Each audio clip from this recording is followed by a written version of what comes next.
Feature का नाम है मैक्रोज। मैक्रोज एक ऐसा फीचर है जो रिकॉर्डिंग पर्पस के लिए यूज किया जाता है। जैसे कि हम लोगों ने वर्ड के अंदर भी इस चीज को सीखा था, जैसे कि इस शीट के ऊपर आप जो भी कमांड अप्लाई करें या जो भी काम करें, वो कमांड रिकॉर्ड होनी चाहिए। और वही सेम कमांड्स अगर आप किसी अनदर शीट और फाइल में अप्लाई करना चाहते हो, तो आप एक शॉर्टकट की प्रेस करो जो आप मैक्रो के टाइम पर बनाओगे। तो क्या होगा कि ये सारी रिकॉर्डिंग जो आपने यहाँ की होगी, वो एज इट इज उस शीट के डेटा के ऊपर अप्लाई हो जाए। अब वो टाइपिंग भी हो सकता है, वो फॉर्मूला भी हो सकता है, वो कोई भी डिजाइन भी हो सकता है। आप जो भी काम इस शीट के ऊपर एक सिलेक्टेड एरिया, जिस एरिया पे भी आप करोगे, आप जो है उसके ऊपर जो भी काम आप रिकॉर्ड करोगे, जो भी एडिटिंग करोगे, वो एज इट इज मैक्रो में रिकॉर्ड हो जाएगा। और उस रिकॉर्डिंग को जो भी आपका रिकॉर्ड हुआ है, वो आप किसी दूसरी शीट और फाइल में लगाना चाहते हो, तो सिंपली आप क्या कर पाओगे कि आप उस रिकॉर्डिंग को उस लोकेशन पर अप्लाई कर पाओगे। तो जैसे कि क्या ऑप्शन है यहाँ पर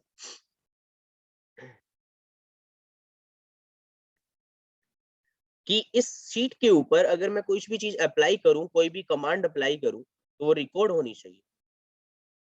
और दूसरी शीट पे अगर सेम डिजाइन या सेम कमांड्स मुझे अप्लाई करनी है, तो मैक्रो को वहां पर मैं अप्लाई कर दूं, जिससे ये सारी सेटिंग्स जो इस शीट पे लगाई हैं, वो अनदर शीट के ऊपर लग जाए। इससे पहले मैं एक काम कर लेता हूँ, इस शीट को एक बार मैं कॉपी कर लेता हूँ शीट 2 के लिए, जिससे दो डेटा बन जाएंगे तो आपको समझ में आ जाएगा।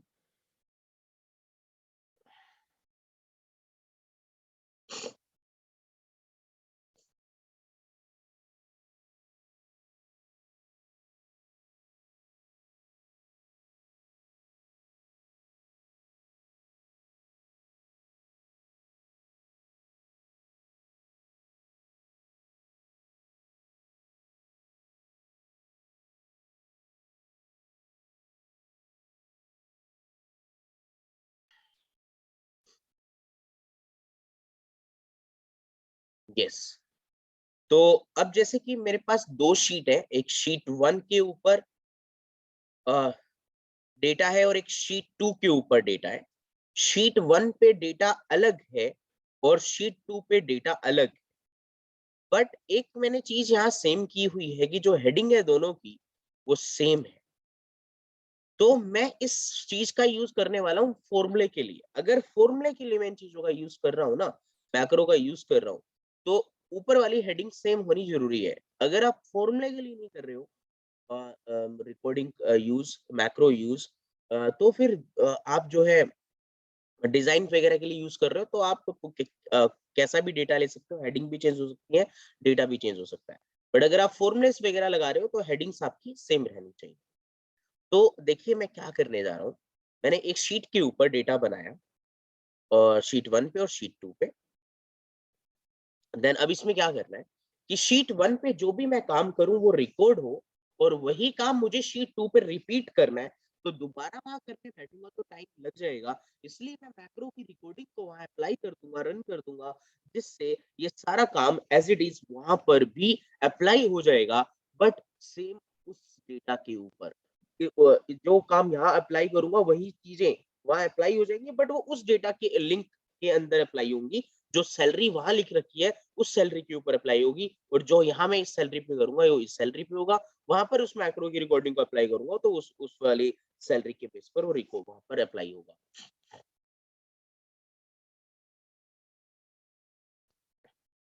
क्या मतलब हुआ इसका? वो समझिए।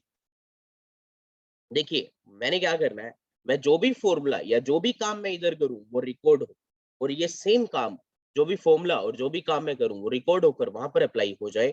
वो एक मैं शॉर्टकट की बना दूंगा जो अप्लाई करने की। तो समझते हैं। सबसे पहले मैंने डीए वाले सेल में कर्सर रख लिया और मैक्रो के अंदर रिकॉर्ड मैक्रो बटन पे क्लिक कर दिया रिकॉर्डिंग स्टार्ट करने के लिए। मैक्रो का नाम क्या रखना है, वो मैक्रो का नाम आप यहाँ रख दो, मैक्रो 1 2 3 जो भी रखना है, या ABC या अपना नाम जो भी रखना है आपने, वो आप यहाँ नाम डाल सकते हो। मैक्रो की शॉर्टकट की क्या बनानी, इस शॉर्टकट की से वहां पर ये सारी कमांड आप अप्लाई करोगे, वो शॉर्टकट क्या यहाँ प्रेस करो। यहाँ कंट्रोल तो ऑलरेडी प्रेस है, यहाँ कंट्रोल तो ऑलरेडी प्रेस है, इसके साथ आप अनदर शॉर्टकट की प्रेस कर दो। मतलब जैसे अभी मेरे को बनानी है control plus shift plus T, but ऐसी शॉर्टकट की बनाना जो यूनिक हो, कोई ऐसी शॉर्टकट की मत बनाना जो पहले से है, तो ना तो वो चलेगी फिर ना ये काम करेगी। तो इससे बेटर यही है कि यूनिक शॉर्टकट की बना ले, कि जैसे कंट्रोल ए कंट्रोल बी इस टाइप की शॉर्टकट की नहीं होनी चाहिए, थोड़ा यूनिक होना चाहिए। दो मिनिमम 3 उसके अंदर की होनी चाहिए। तो control plus already control already press है, जो अब मैं प्रेस कर रहा हूँ वो शिफ्ट प्लस टी प्रेस कर। तो जैसे ही मैं शिफ्ट टी प्रेस करूंगा, तो अब देख रहे हो control plus shift plus T हमारी शॉर्टकट की होगी। तो शिफ्ट और टी अब मैंने प्रेस किया है, ठीक है, मैंने कहीं टाइप वो कुछ नहीं है, मैंने सिर्फ प्रेस किया। तो इसलिए अब इस मैक्रो 1 की जो पूरी शॉर्टकट की बन गई, वो control plus shift plus T बन गई है। तो जब भी इस मैक्रो की रिकॉर्डिंग को मेरे को कहीं अप्लाई करना होगा, तो मैं ये शॉर्टकट की प्रेस कर दूंगा, वहां पर ये अप्लाई हो जाएगा। तो जैसे ही ओके बटन आप प्रेस करते हो, ओके बटन प्रेस करते ही रिकॉर्डिंग स्टार्ट हो जाती है। रिकॉर्डिंग स्टार्ट हो गई, कैसे पता लग रहा है, मैक्रो के अंदर जाके स्टॉप रिकॉर्डिंग वाला बटन बन गया है, मतलब ये स्टॉप रिकॉर्डिंग बन गया तो मैक्रो को रिकॉर्डिंग स्टार्ट है। तो अब डीए वाले सेल के अंदर कर्सर होना चाहिए, आप बार बार कहीं क्लिक नहीं करेंगे, जहां पर एक बार क्लिक है वहीं पर ही रहने दें। अब अपना जो भी फॉर्मूला या जो भी काम करना है वो करिए। जैसे इक्वल्स टू मुझे इस सेल का 5% निकालना है, तो this cell into 5% and enter again. Like इसके बाद इसको ड्रैग तो कर ही सकता हूं मैं। उसके बाद मैंने इस सेल में एचआरए वाले सेल में कर्सर रखा, then equals to this cell, जो भी फॉर्मूला लगाना है, इफ का लगाना है तो वो भी आप लगा सकते हो, कोई भी लगा, मैं तो अभी एक टेम्परेरी वैसे ही लगा रहा हूँ। देन इसको मैंने सम यूज कर लिया यहाँ पर, then bracket close and enter. इसके बाद मैंने बी टेक्स निकाला कुछ भी समथिंग 1%,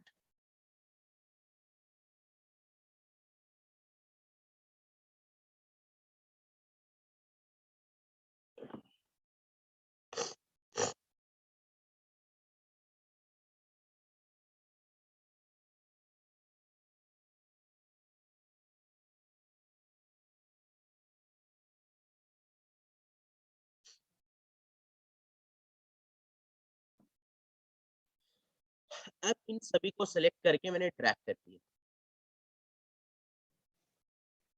तो इन सभी का काम हो गया। अब इसके बाद मैं इसके ऊपर कुछ डिजाइन भी अप्लाई कर रहा हूँ, लाइक बोल्ड, इटैलिक, अंडरलाइन और कोई अनदर फॉन्ट मैंने इसमें से ले लिया। और अब मैं व्यू टैब में जाकर रिकॉर्डिंग स्टॉप कर रहा हूँ, और यही सेम काम अब मुझे शीट 2 पे करना है। तो शीट 2 पे आया, D2 सेल में कर्सर रखा जहां DA से मैंने काम स्टार्ट किया था। शॉर्टकट की बनाई थी control plus shift plus T. तो जैसे कंट्रोल शिफ्ट टी प्रेस कर रहा हूँ, तो जो काम मैंने वहां पर किया था, जो भी फॉर्मूले वहां पर लगाए थे, वो फॉर्मूले एज इट इज यहाँ पर लग गए, और जो डिजाइन वहां पर लगाया था वो सेम डिजाइन यहाँ पर। स्टूडेंट समझ में आ गया आप सभी को ये वाला option? Please tell me. Yes sir. एक बार यस फिर सर। करके दिखा देता हूँ, देखिए ध्यान से। तो शीट 1 पे गया, यहाँ पर कर्सर रखा, मैक्रो में गया, रिकॉर्ड मैक्रो पे क्लिक किया, मैक्रो का नाम जो देना है वो दो, शॉर्टकट की मैंने बनाई, कंट्रोल प्रेस है ऑलरेडी, अब सिर्फ मैं शिफ्ट क्यू प्रेस कर रहा हूँ, तो पूरी शॉर्टकट की बन गई control plus shift plus Q, and okay कर रहा हूँ। अब यहाँ पर जो भी फॉर्मूलेज आपको लगाने हैं वो फॉर्मूलेज में यहाँ पर लगा रहा हूँ।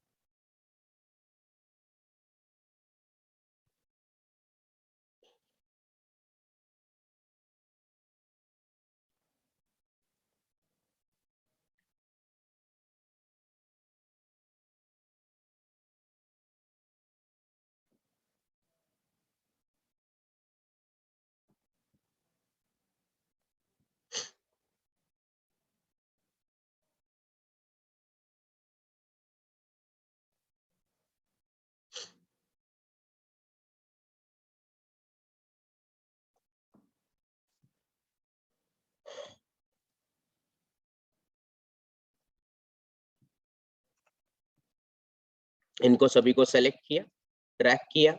अब लाइक कोई भी डिजाइन भी मैं यूज कर रहा हूँ इसके ऊपर, फॉर्म के अंदर आया मैं, इसके ऊपर मैंने अनदर कोई डिजाइन ले लिया, लाइक कोई अनदर लिया लाइट डिजाइन में, और इसका साइज बढ़ा दिया।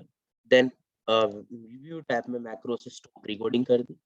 अब मैं आता हूँ शीट 2 में, D2 सेल में कर्सर रखता हूँ, कंट्रोल पर शिफ्ट क्यू प्रेस करता हूँ, तो जो काम वहां किया होगा वो एज इट इज यहाँ पर रिपीट हो जाएगा, बस इस डेटा के ऊपर, इस सैलरी के ऊपर ये चीजें कैलकुलेट हो जाएगी। तो इस तरीके से जो है आप मैक्रो का यूज कर सकते हैं। तो ये था आपका व्यू टैब और उसके साथ डेटा टेबल। नेक्स्ट क्लास में मैं आप लोगों को बेसिक फंक्शन सिखाऊंगा। तो आज यहाँ तक अपना काम फिनिश कर लेना, और इसके ऊपर कुछ असाइनमेंट है होंगी तो मैं आपको भेज दूंगा, LMS से डाउनलोड कर लेना आप लोग, मैं आपको नंबर भेज दूंगा। LMS बना हुआ है स्टूडेंट आप सभी का? यस और no? Yes sir. Yes sir. Yes. मैं उसका नंबर भेज दूंगा, वो नंबर वहां से आप डाउनलोड करके असाइनमेंट, देन उस असाइनमेंट को करके मुझे मेल करिएगा आप लोग। Okay right students?